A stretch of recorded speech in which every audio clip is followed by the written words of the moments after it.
Are there any, and you can actually take this from any, say, as a brand marketer looking or as a VC looking to kind of spin up a solution that you think might be a winner. Are there red flags and green flags about the solution itself that you're on the lookout for? Yeah.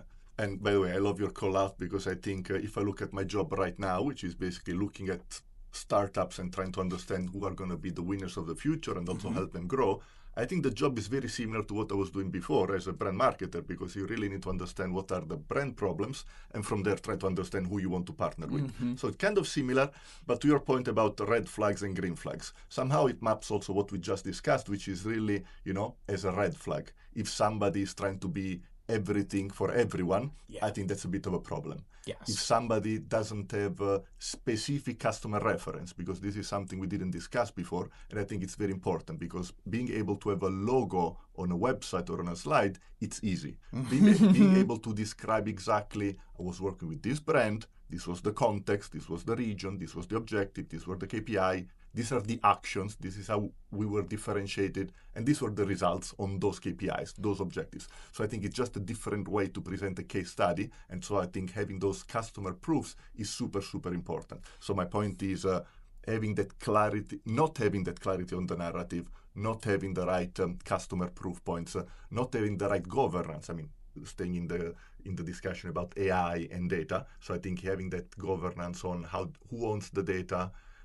If I want to get the reporting and change vendor, extract the data, do I own them? Am I locked in with the vendor? Again, AI, who is going to do the QA of the AI results? So all of these are things that if there are no good answers, if the answers are kind of fuzzy, I think this is a bit of a red flag. Absolutely.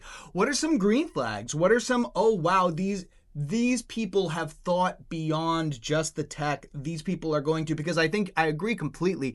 VCs and brands, you both want that technology around in 5 years, right? You don't want something that's going to be a flash in the pan and gone. And I think that.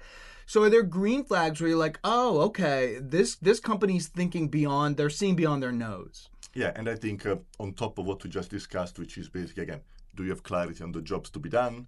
Do you have customer proof points? Can you talk about scalability? Can you tell me who are the partners you're working with in terms of, again, the adjacent technologies? Because I think, again, talking about green flag, I think the point on orchestration is something that is very valid today. Because as you rightly said, Mike, it's difficult to find a solution that will do end-to-end the whole job. So the point is, if you can clarify how you play with the other companies, I think it's super important. And then I would say the last point is always the team, because sometimes the team, the background that they have from a business standpoint, a commercial standpoint, a technology standpoint is super important as well. I would say both as a marketer as well as an investor in a way.